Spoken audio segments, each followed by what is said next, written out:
Welcome to LOA Today. I'm Walt Thiessen. With me today is longtime listener, poet laureate, and tie master Anne-Marie Young. This is your daily dose of happy. We are so happy you decided to join us today.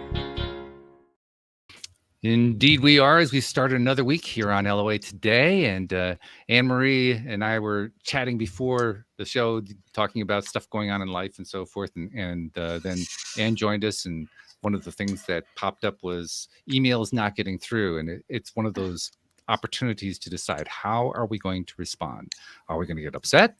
Are we going to laugh it off? What's going to be the deal there? And of course, as listeners probably suspect, I decided to laugh it off because it's a whole lot better than getting all upset about it. I like to attract good emails into my life, and I want to attract being able to send good emails. So, I'm going to stick with that approach today. So, Anne-Marie, I think that's my best way of setting us on the right tone today. How am I doing? That was perfect. Well, okay. Good start. Well, we're having some extra fun today because we have a special guest joining us, as we so often do. This is Anne Bell. Anne she described herself as a love coach, or a love and life coach, if you will. And she's going to tell us a little bit more about how that came to be in her mainstream of life, so to speak. But she has a kind of a different take on life coaching, and people, everybody who comes onto the show who has a different perspective, I like. So I think I'm going to enjoy this conversation. I think both of us are going to enjoy this conversation with Anne. So Anne, welcome to the program. How are you doing today? I'm doing well, Walt and Anne-Marie. Thank you for having me. Glad to have you. Good to have you. Yeah, we always enjoy meeting new people, and that's what this is another opportunity to meet somebody new. I know, it's very exciting, isn't it? It is, yeah. It's always fun. It's interesting. I mean, I really was meaning it when I say I love new perspectives, and anytime I get a new perspective, it's a good day. So I want to learn more. Anne-Marie, I'm sure, wants to learn more about your perspective. So give us your story. How did you get into this? I mean, was there like an event that transpired that kind of kicked it off, or how did you get here? Well, it was an evolving process. I'm a licensed massage therapist of 25 years, and I have the clientele that wants to talk on the table. They want to talk and talk and talk about their lives, their situations. And so I've done a lot of one-on-one conversations. And I said, let me get certified. So in 2012, I decided to get certified in life coaching. Okay. So when the pandemic hit, I had to shutter my business. And I said to myself, this is a problem. Mm-hmm. And, I'm headed toward retirement for massage. So I said to myself, well, how would I like to enhance my life coaching? Because I'm doing it on the table. So I decided to become certified in love coaching.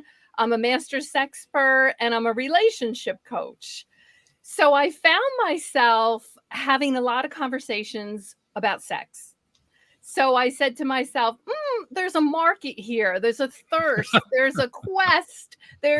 People want information. So I kind of stepped up, raised my hand, and say, let me try this. I'm going to do this because I do have a lot of conversations, like I said, one-on-one about sex. So I figured, let me try and go bigger with it, since everybody is so curious about the topic.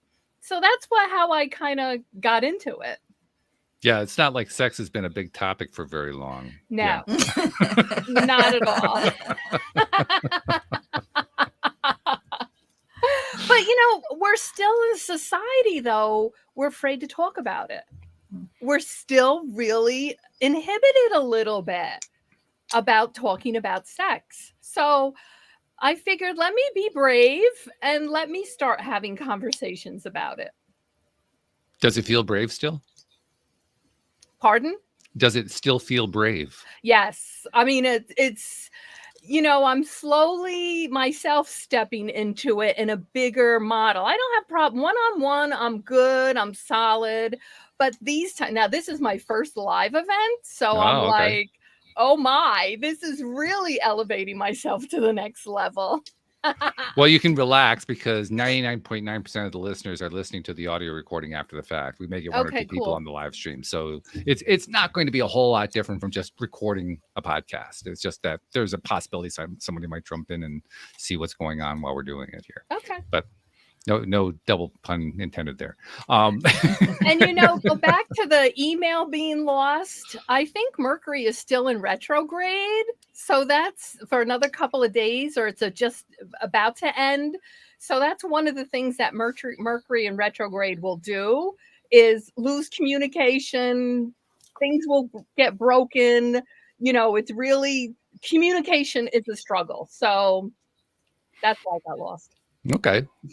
We've talked actually over the years a lot about Mercury in retrograde, and I kind of came to the conclusion that since Mercury is in retrograde about 40% of the time, I wasn't going to worry about it because it doesn't do me any good to worry about it. It's a nice excuse. It's a nice excuse. Oh my goodness.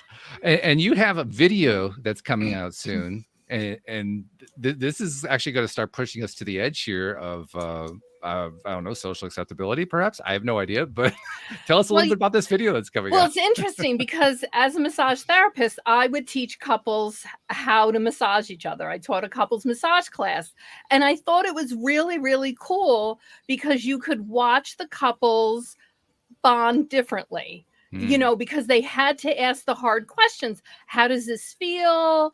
Is it too much pressure? And I would watch this instant transformation. So I never taught the more sensual side of it. It was mainly because I had other couples in the room. But this video is going to be like that.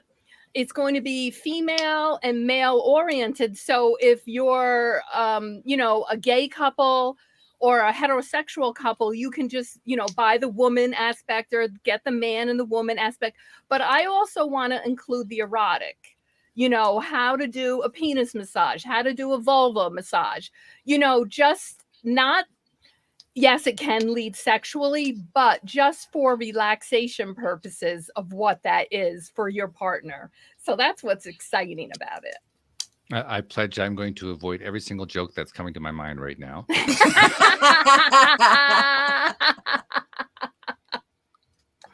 and that one too. And what I'm also in, hopefully in the next couple of months, all of this will happen for people to visit and, purchase for their home, is writing a book on erotic play. What it is, how to do it safely, some guidelines, a cute little guidebook on how to, basically it's giving people permission to have better sex and how to do it. Isn't that interesting? We need to have permission for that. I think so. I think because we're all very inquisitive, but because of our past histories, society, religion, childhood, whatever it is, we get inhibited. And we don't always have that open communication with our partner. Yeah. Now, here in the U.S., we have the excuse of having a Puritan heritage. Have you figured out what the excuse is for the rest of the world? I haven't figured that one out yet. I don't know. It's the craziest thing. It really is to me why people sit and suffer with this instead of exploring, asking, thinking, getting curious, use your imagination, be playful. I mean, sex is really a lot of fun. It's the whole point. Well, not the whole point, but it's a significant part of the point. Let's put it that way. Yes, it is. But we just get so hung up on it. And I know I look back at my younger years, how I evolved myself. I can totally understand. We didn't talk about sex in my family. We didn't do any of that. We weren't affectionate. We didn't talk about it. So it was this thing I had to kind of figure out as I went along. And some of it was good information and some of it sucked. Yeah, when I was growing up, certainly it was never a dinner table conversation. It wasn't brought up in any way within the family. The only thing I ever heard was, friends talking on a street corner, and we all know how reliable that is. Yeah, there's a lot of misinformation going on there. No wonder we're confused. I mean, seriously. when you Yeah. have that kind of a background, when you have that kind of experience to work with, it's amazing that first of all we have sex at all, and second of all that we're actually able to procreate our societies as well as we do, and yet somehow we're able to pull it off. It's an amazing thing. We don't always do it well. That's the problem. So, I would like people to, be able to enjoy it and talk about it more amongst themselves so they can explore with each other. I'm not sure where I want to go on this. This Anne-Marie knows this is an unusual place for me to be in because normally I have just questions all lined up. This time I'm not. I mean, Anne-Marie, do you have any clues? First of all, do you have anything going on in your mind that you want to ask about? No, it just makes sense because I think like being over in Britain, the saying used to be no sex please, we're British, and we never talk about it. And I think if I look back at like I was thinking about as you were talking like sex education at school, and it was all very clinical and there was nothing about it being fun or pleasurable. It was just the whole mechanics. And I think that's probably why a lot of people feel such inhibition, because it's just all seems to be hounded by embarrassment. But I love that things are changing in that respect. And, I love that you've just kind of fell into this whole theme. And there's obviously a requirement for it because, we want to have fun in our lives, don't we? Yes. And we're taking it so seriously. I just did an earlier podcast, and her and I had very similar, experiences where I think as women we give we give it all to our male partners, thinking they know more about our bodies than we do. And it's the funniest thing because you don't want to hurt their ego, and it's such a misnomer. They don't know more than we do. You know how your body reacts best. But it's also a matter of you have to explore it, men and women, but especially women. We have to explore. We have to know what turns us on in order for our partner to be able to do that. Which means we have to masturbate, we have to explore, what is it that turns us on? And that's the hard part. Well, I can think there's actually a lot of challenging aspects to the whole topic and the whole process, largely because of the main point you brought up, that it doesn't get discussed. Right. If it was, I mean, let's turn it around. Maybe that's the way for us to carry on this conversation here. If it was being discussed, what are some of the broad outlines that would be great for people to regularly be talking about? I think just what I talked about was, how do you get turned on physically? So I think the number one thing is you have to explore yourself. So I think masturbation is the key for a lot of it. And in order to even start that process, it's education. So what turns me on will turn you on differently. And we're all very different. So don't expect those things to happen for everybody. That's why it's so important, self-exploration, self-pleasuring.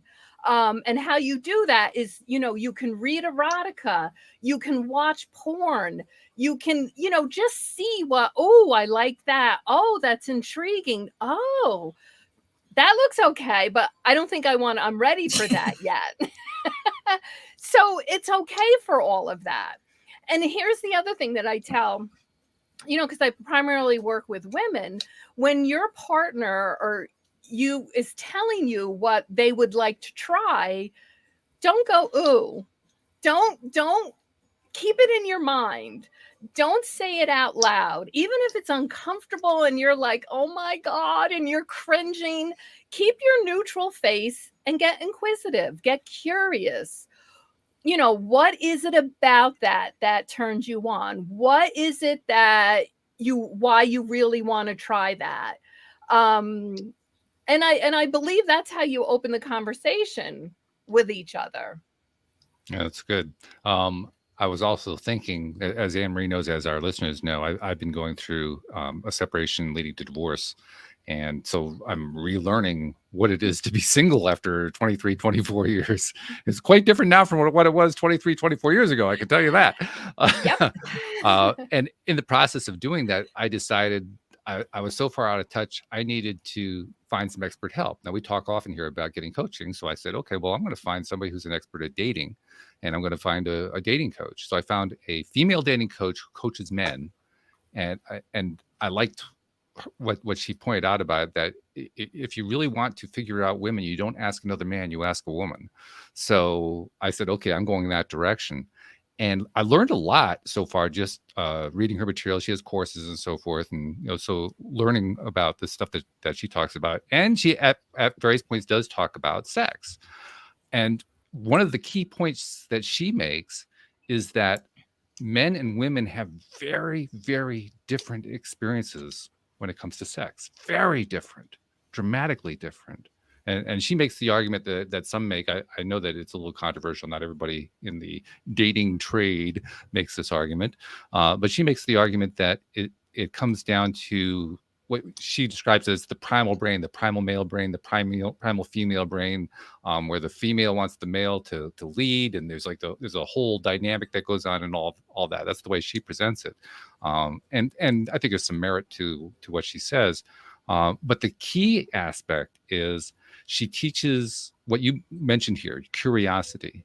Be curious about what it is that the other person is going to be interested in, how they react. I mean, if it's a more traditional heterosexual male female kind of thing, and you're a man, know more about how the woman reacts. If you're a woman, know how the man reacts. Learn about because there are certain gender specific I don't know how to describe it. Reactive tendencies, I guess, is the best way I can describe it. That are valuable for anybody to learn, and I'm willing to bet most of the population doesn't know what they are. Well, and it's interesting because when you were talking, you're talking about earlier the masculine and feminine energy. Mm-hmm. So when a man is in his masculine energy, he's going to keep a woman, if that's heterosexual, safe, protected. Mm-hmm. He's interested in her. He wants to know about her. Right. He wants her well-being is first and foremost. When a man gives that to a woman, she can now enter her feminine energy. Yes. Which is loving, nurturing, caretaking a little bit, sexy, allowing her to step into her power. Mm-hmm. So in men are very visual. You guys see it, you like it, you want to, that's how you respond. Women, it's more in their mind first. They need to be courted in their mind. They need to feel, safe. They need to feel turned on there. They need to be known and seen. So it's when you understand the differences and stop.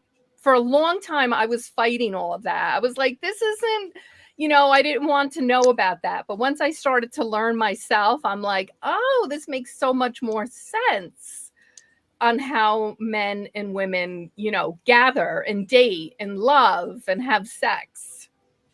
It really does. And when you explore through curiosity, that's how you end up with coaches. That's how you end up with more satisfied partners. That's where you end up with a more satisfied self. I mean, everything improves because of that curiosity. Whereas if we come into it with the idea that, oh, well, I know it all, that's a great formula for failure right there. Well, and it's funny because, Walt, you're coming into a phase now. You're coming out of a long-term relationship. And it's now your turn to play. So you're going to have experiences, what you were maybe lacking in your marriage or what you wanted to explore, and maybe it didn't happen. I was kind of talking about this in my last podcast. It's like, you're the new meat on the market. So the new meat. Okay. So, They used to call it a meat market. Now I understand why. Yeah, okay. back in the day, right? Maybe they It was still a do. meat- I don't know. I haven't learned that part yet. So you want to, that's exactly what you want to do. You want to explore and have fun and have a good time. I do, but honestly, the bigger draw for me is I liked being in a long-term relationship. That's actually the bigger part. I mean, sex, sure, yeah, who's going to turn down sex? But to me, the bigger part is the relationship part, and so that to me is where a lot of the curiosity dynamic comes into it, because I think we have certain assumptions that we make about males and females regarding interest in sex, interest in relationship, interest in the various aspects of what's involved in there. And I'm not so sure that a lot of the stereotypes have been effectively thwarted, effectively, shown for being that they're not all that accurate. There's some degree of accuracy, but they're not all that accurate. I think we still retain some of them. Well, I think, the movies, Hollywood has done a huge disservice. The White Knight and all of that is just not true. So it doesn't, I wish we would teach more in school on how to have relationships, how to repair with conflict. These are such valuable skills to teach, even for friendships. Every friendship is going to go through trials and tribulations, and every relationship, you want to learn about yourself. Just get into a relationship, especially a romantic one, because that'll excel your growth. That's how we really heal, Really is fast. in relationship. Yeah. Well, either we heal or we crash and burn. I mean, they Yes. work both ways. And, you'll see a lot of people just get into the same relationship. They just name the person differently. Yes. It's the same person. So if you don't take a minute to reflect, what is it that I liked about here? What is it that I didn't like about this relationship? What was it that I liked about myself in the relationship? And what can I learn and improve in the relationship? It's really taking the hard look at yourself. And we're not all good at that. We're not really good at self-reflection and being honest with ourselves. Well, I have to say this audience probably is better than most. I mean, because we do a lot of that, and we reward it in terms of what we talk about here on the show, because self-improvement is that to me is the foundation for growth, really. I mean, we could also argue that crash and burns are also the foundation for growth, but ultimately it's that willingness to go inside that makes growth happen. Yes.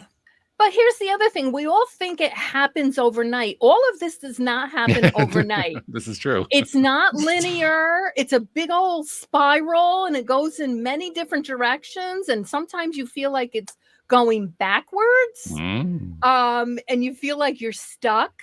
And I know every time that I don't focus on my personal growth, my life implodes.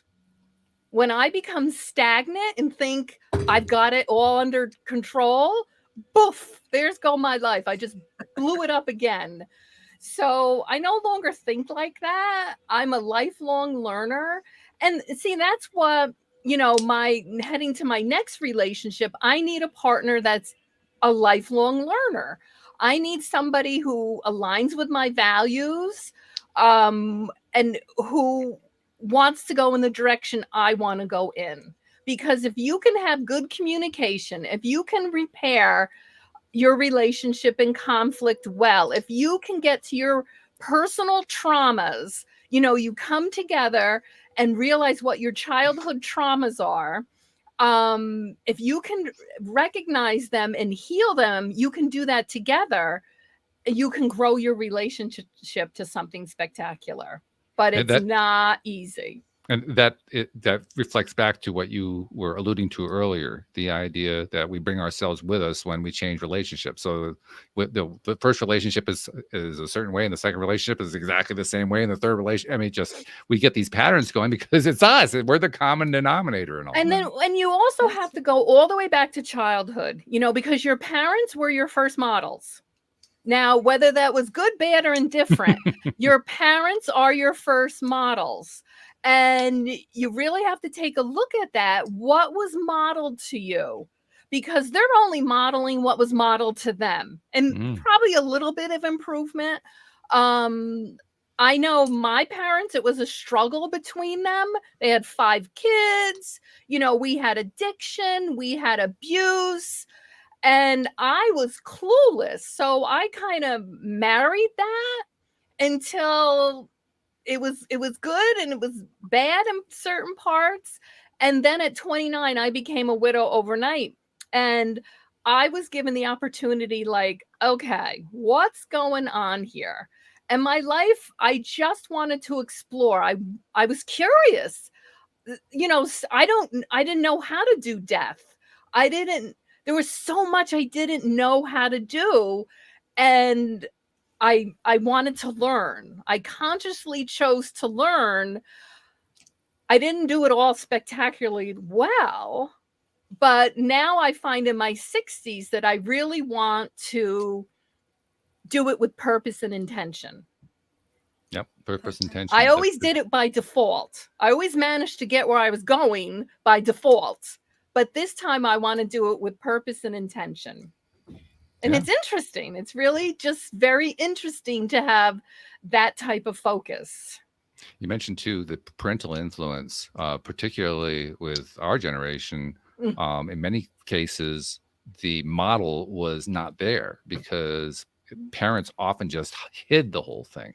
So the children had no clue what was going on with any of it. And if there's one thing worse than a bad model, it's no model at all. Well, we were raised. I'm sorry, Anne-Marie. No, it's fine. I was just gonna say I had the opposite experience with my parents. Like, I always wanted to marry somebody just like my dad. He just treated my mum like a queen, and she wasn't always lovely to him. You know, she struggled with things, but their love was just unreal. And even now, she's like end stage Alzheimer's. She's in a home. He still treats her like a queen. Nobody could, like, honestly, if I was in a home and somebody treated me like that, I would just be like, oh, made for life. But that helped me in find my life partner. I've been with like 25 years, definitely my soulmate. We're a team. And I'm very aware of passing that on to my children so that they can see for their future partners, and that, you know, we won't let the kids undermine us. We won't let the kids play us off against each other. We're very much a team, and we'll be like, go on, go to bed, kids. We're gonna have a cuddle on the sofa, and we're very open with it. And like, oh no, this is mummy and daddy time. We're just gonna chill and watch some telly. I've not seen daddy all week. You know, we've all done this with you, and just very much showing them that yes, they're very important, but there's also mummy and daddy, and I want them to find relationships like that. So I'm very aware of that parental thing that you mentioned. That's terrific. And that's fabulous. I have to tell you, because, you know, you've set your family up for success. Where for myself, it was a learning process. You know, it's definitely a learning process, and it's been hard to try to heal that from my parents and, you know, all the shenanigans that went through there.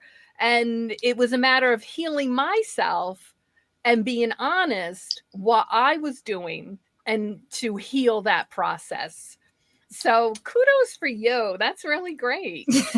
Yeah, I had a good role model. I had a good role model. Really good. Yeah. I mean, my dad's my hero, but well, that comes through loud and clear. I mean, the fact that he had, first of all, that he has served as such a good role model, and obviously is devoted to your mom through thick and thin. I mean, that's just that. I like that on a number of levels, not the least of which is that it is a male. So often men are, we're kind of, you know, put into a little square box, like this is the way all men are. And guess what? Here's one showing you that's not the way it is. Do you know what? My dad was a Royal Marine, and then he was a policeman, and he would carry my mum's handbag on his shoulder. He wouldn't care. The guy's a legend. Anyway, back to you, Anne. Sorry. No, that's really great. But, you know, back in our generation, it wasn't done. It wasn't talked about. Mm. Feelings, emotions. And I think men have been given a bad rap because, you know, they're to be stoic. They're supposed to be unfeeling and strong. And I really think it's done them a huge disservice. Yeah, if you want to be weak, follow that prescription. Yes. It's not going to make you strong. It's going to be exactly the opposite. Yes. I And do think men get a bum deal. There's so much responsibility on men. Don't get me wrong. I think women now in this it's day both and ways. age, Yeah. but I think there's a lot of pressure on men in yes. a relationship. Well, we're a confused lot. Let's be honest. Yeah. Well, we're We very really are. complex individuals, aren't we, women? Yeah, We and don't vice always versa. know what we want. Yeah. But I think men can be the same, but they're just not allowed. They're not allowed to feel. They're not allowed to show. I mean, you guys might feel it internally, but you're certainly not allowed to show it. Well, actually, you learn not to feel it internally, which is where you run into all the problems. Yeah. And then when you start learning to feel it internally, then you have to kind of work through the shame of breaking through, you know, oh, you're not following the stereotype the way you're supposed to. Because it's not just a stereotype, it's kind of societally trained. Yes. You're not a man. You're not a real man, right? You're not a real man. Yeah. Yeah. One of the biggest shocks for me was learning that I didn't have to do all that and I was still masculine. I mean, I'm serious. That was a shock. Yes. It was a surprise because I thought I wasn't measuring up. Yes. I think one of the greatest things is when my partner can sit and cry with me. That I think it is so nourishing for both of us that he can be strong and yet he can show his emotion. Yeah. That he feels that safe with me, that we can both do that for each other. That's what's really cool. Because ultimately we are all human. Yes. Despite the gender differences, there's so much in common that we kind of tend to forget that when we're dealing with not just sex, but with relationships, particularly men and women relationships. We get so wrapped up in the masculine feminine thing, and quite understandably, but still, we kind of forget we're all human beings. Yes. It's not like half of us got, you know, like we missed out on the genetics or something. It's just, that's not the way it works.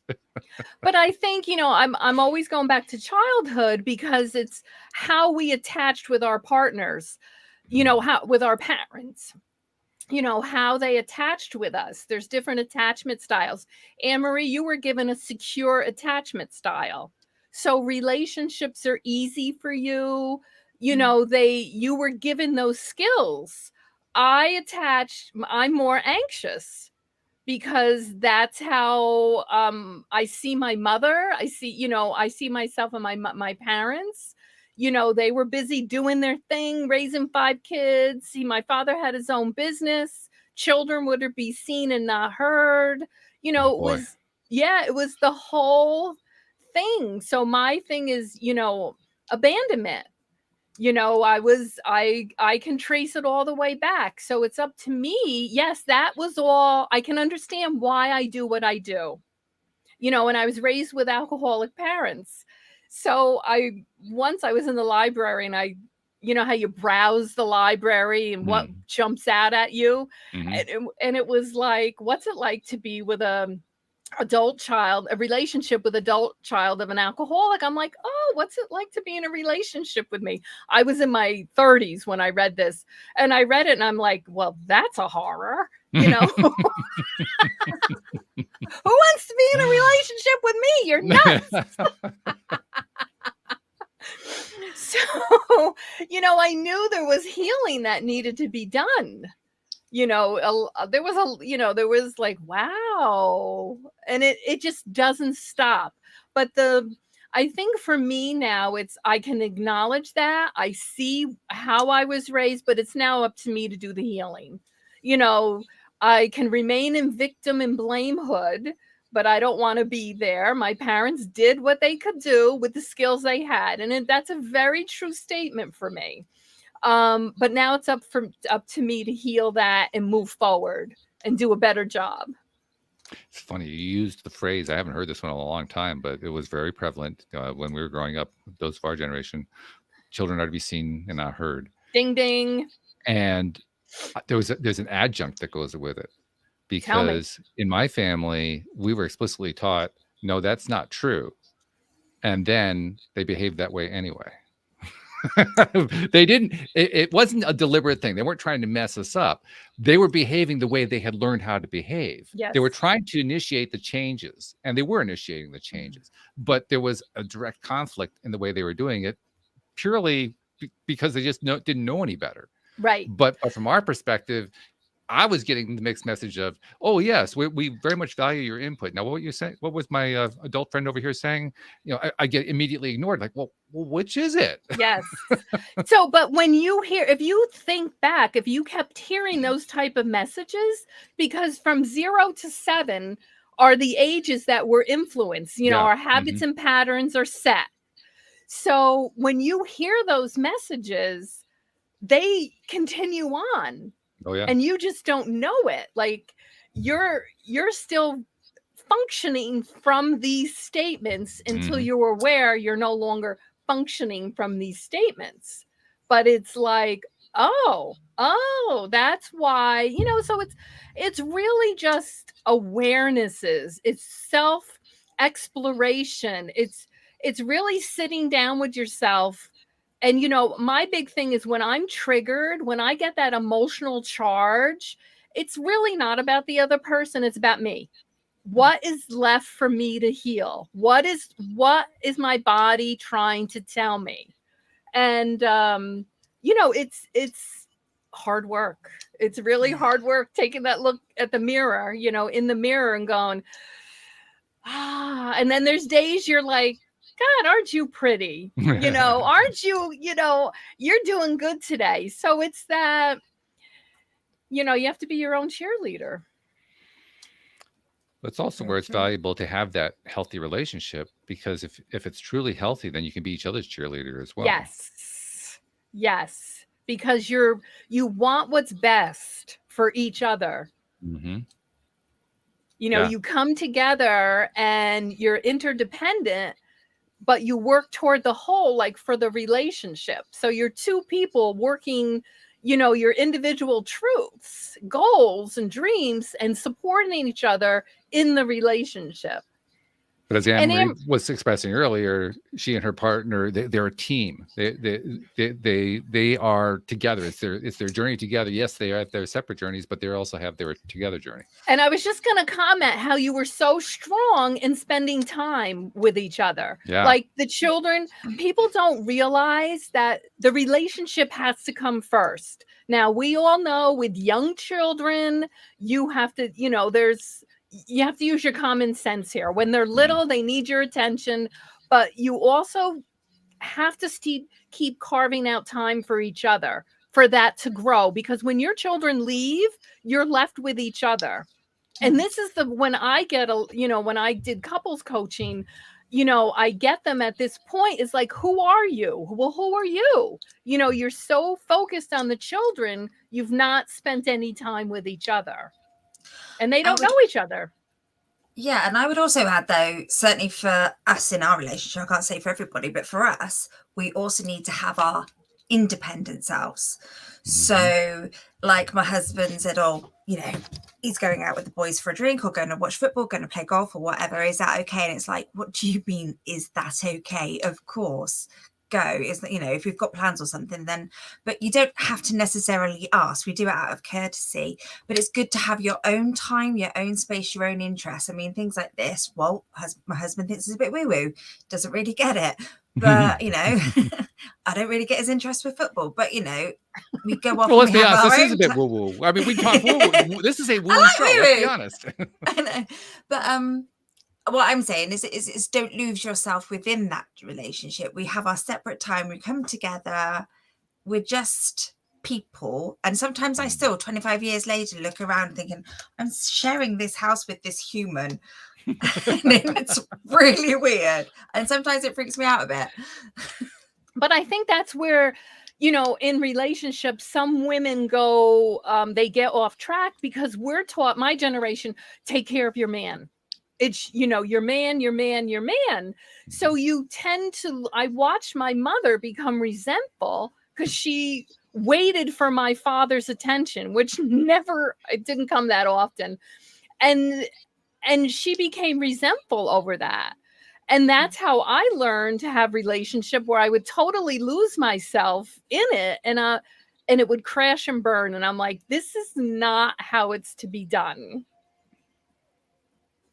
And it's not how it's to be done. Yeah. And so it's a huge learning curve on how to. And that's funny, because I was just literally, you just triggered something there for me, because even though, yes, I think I've got a really great foundation with relationships, but how you explained that was how I struggled with friendships. And I really had to learn how to do friendships. And I can pinpoint that back to my childhood and stuff, and I know exactly where it's come from. But I really had to figure out how to be a good friend, how to get good friends. And I was always a rescuer, and then I'd be like, well, why aren't people there for me, and blah blah blah. So it's crazy, isn't it, how I could be so solid here but completely way off here. I love our human race. We're just, but isn't that what life is, though? If we had all the lessons down, would we not be boring? Wouldn't life be boring if we had nothing to learn? It would be, but I wouldn't mind boring occasionally. I totally agree. I can also point out that despite what Anne-Marie's saying, she's actually a really, really good friend. So I just want to make sure she hears that publicly, because it's true. She learned. She is. She has. I'm learning. Practice. That's the only way we can do this, is you have to practice. Mm-hmm. I think practice. It's also important to appreciate too, because it's so easy for us to make progress in a certain area and not give ourselves credit for it. Absolutely. Gratitude. Sometimes you have to look back to where you were, to where you are, because when you're in the pile of distress, you're in it. You can't see behind you. You can't see ahead of you. You're just in it. But I have a saying, my level of discomfort is my level of growth. Yes. So I know, yes, I know eventually I'm going to come out of this. And it's going to be something spectacular. Like for myself, the last year, I really just kind of isolated. I needed to take myself to the next level. I needed to figure out where I'm going next in my life. I learned tapping, EFT, emotional freedom technique. And I took, to release, I knew it was time to release my trauma somatically. I did a lot of it through talk therapy, but it was the body that's holding on. And with EFT, my God, what a fabulous skill. I was able to release on a different level and give myself the time to do that. And that meant just stepping back from friendships, from, my work life. It just meant spending time with myself. And it was about a year that I kind of did this. I would go, interact a little bit, but come back, do more healing. And then, December was really, really crappy for me. I had a brother-in-law die. I strained my back, and I ended with COVID. And I was like, okay, universe, I get it. I get what you're trying to tell me. It was just, again, time to feel, heal. And now I feel I'm ready. 2023 is purpose and intention. And now I'm going to attack. Now I'm really going to go after what I want.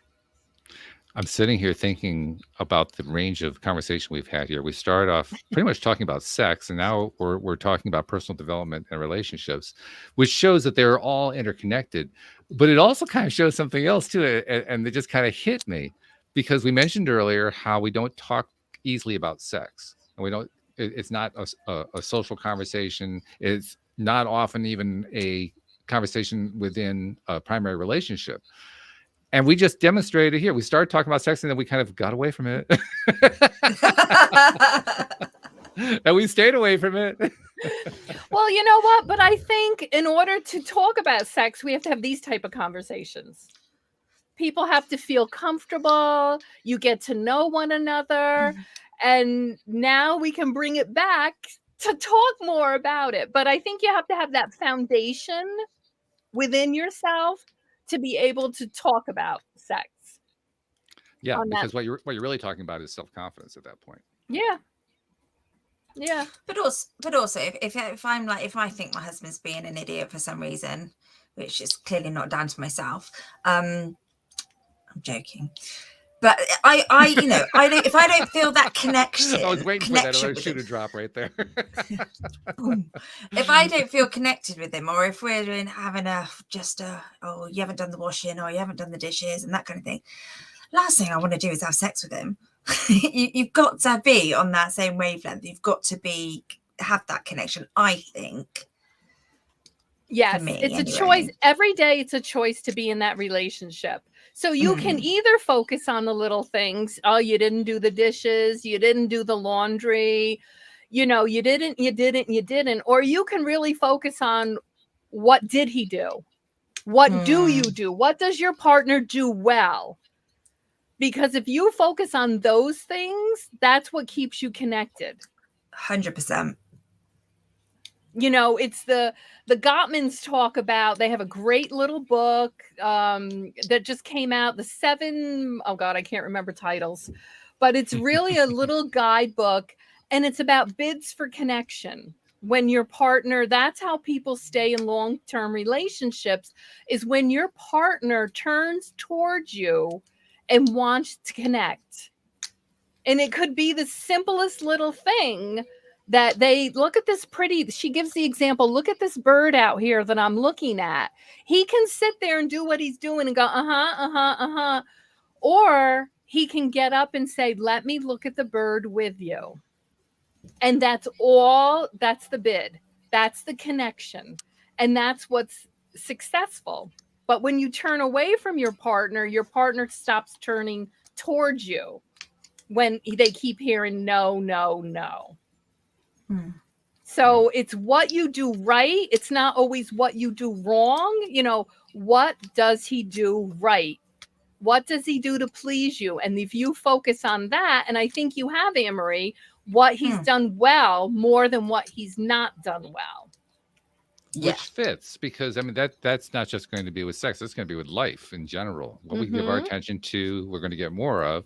So if we give our attention to stuff that we're going to be critical of, we're going to get more opportunities to feel critical. It's not going to be that's not exactly going to be putting you in the mood. That's going to be in the mood for, let's find something else to complain about. Right. Right? That's just the way the human psychology works, the way the universe works. Whereas when we switch it around, flip it around, and start focusing on what we appreciate, what feels good, what we like, what we enjoy, then guess what? We're going to find more of what we like and enjoy and what feels good. Yes. And isn't that the practice of gratitude, right? That's when we're right. all grateful, you know, for what we have, what we feel, what we do, we get more of that. Isn't that amazing?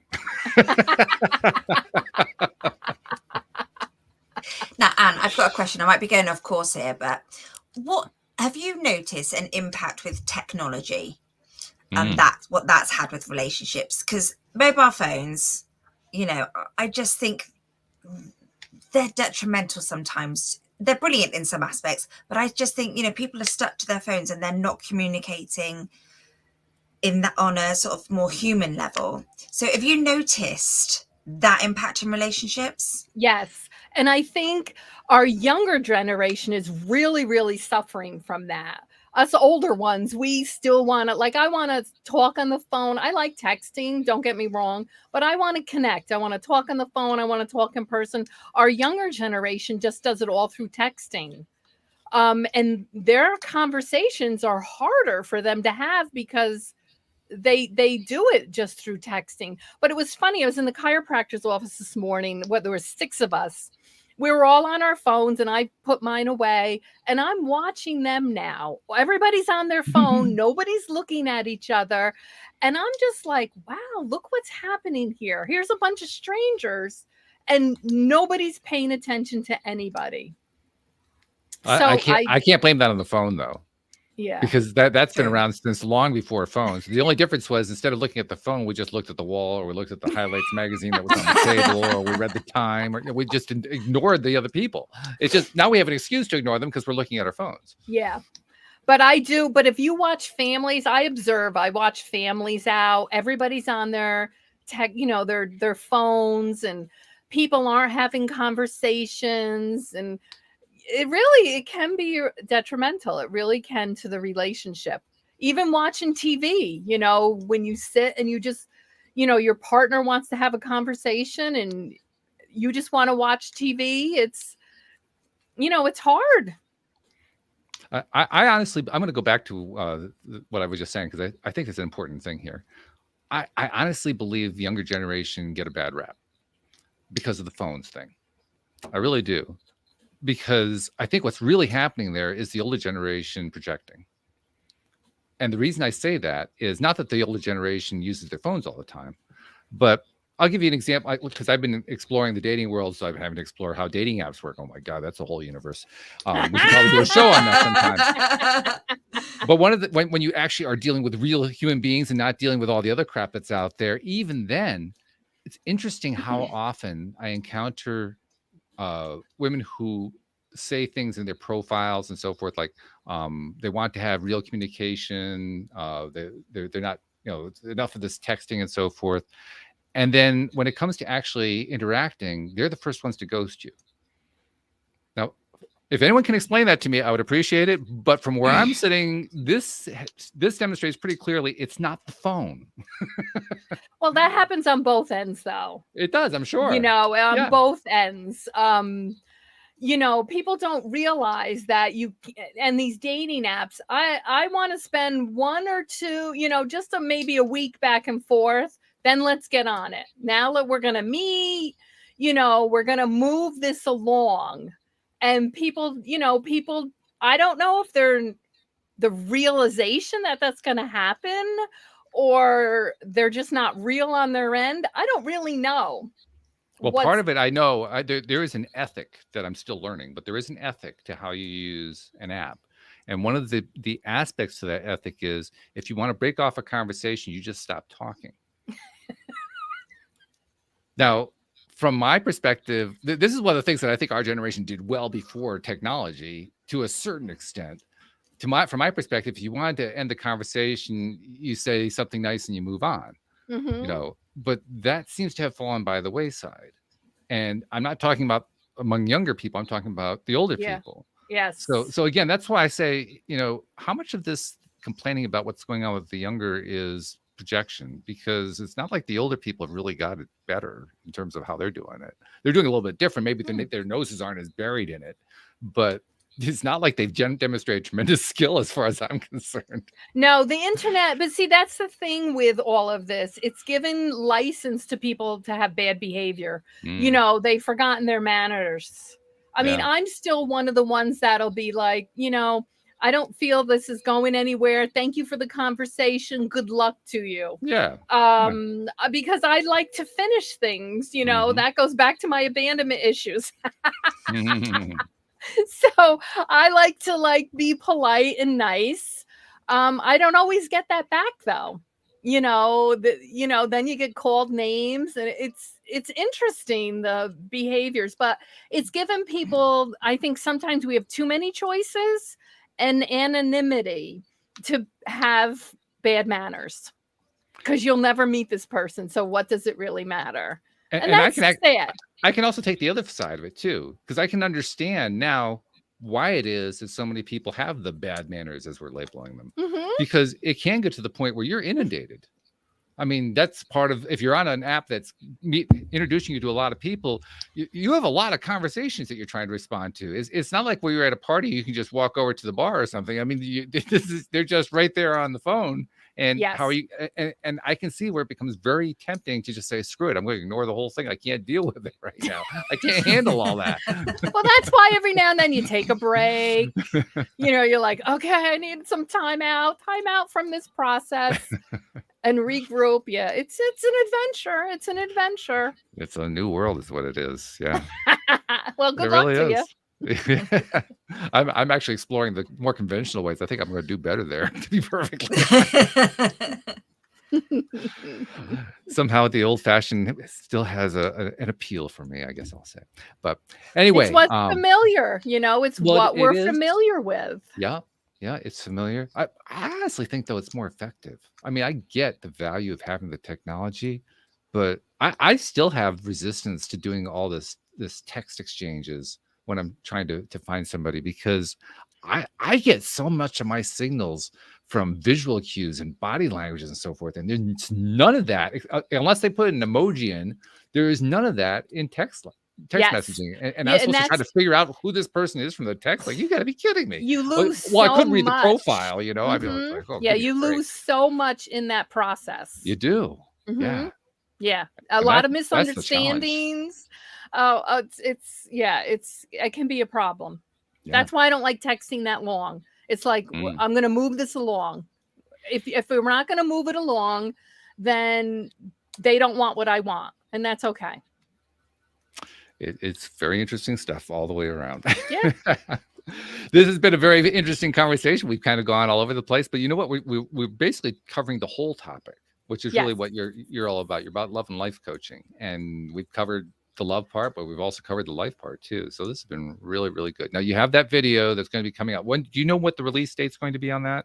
I don't. I'm hoping for early spring, if not before, but that's my deadline is springtime. So it's exciting. Yeah, that's great. It's always fun when you're working on a project like that, and there is an excitement involved. Yeah, Yes. no doubt. For somebody who wants to learn more about what you offer as a coach, and I'm not even sure what else you have, because we really didn't get into that very much, but how do they find out more about Ann Bell? They can visit my website, aconfidentialconversation.com. Okay. What are some of the things they're going to find there? Well, I have my blog post there. I have all of my packages, what I kind of do there. So, you can read about me. Okay. That's fair enough. And let's see. There is one other thing I need to share too. And Anne-Marie knows that I've been doing this now for about 6-7 months, because I realized a while back that this is like a need that has not been filled. So I'm trying to do my part to fill it, because so many people come onto the show like yourself who are basically givers. They're just trying every which way they can to give to people, both through their business practices, but also through outreach, through like podcasts and blog posts and things like that. And the net result is we're putting out this content. You're putting out content. We're putting out content. Lots of people are putting out content, and there are people benefiting from it. And we never meet them. We never see them. We don't know who they are, and yet they benefit. And Yes. I think it deserves recognition. So on behalf of all the people who you've never met, you've never seen, who've seen your blog posts, they've read your stuff, they're going to be watching your video, all that kind of thing, and they've gotten something out of it, on their behalf, thank you for what you've been doing and for what you're continuing to do. Thank you. My pleasure. I like that. Nice, short, concise appreciation. That's really good.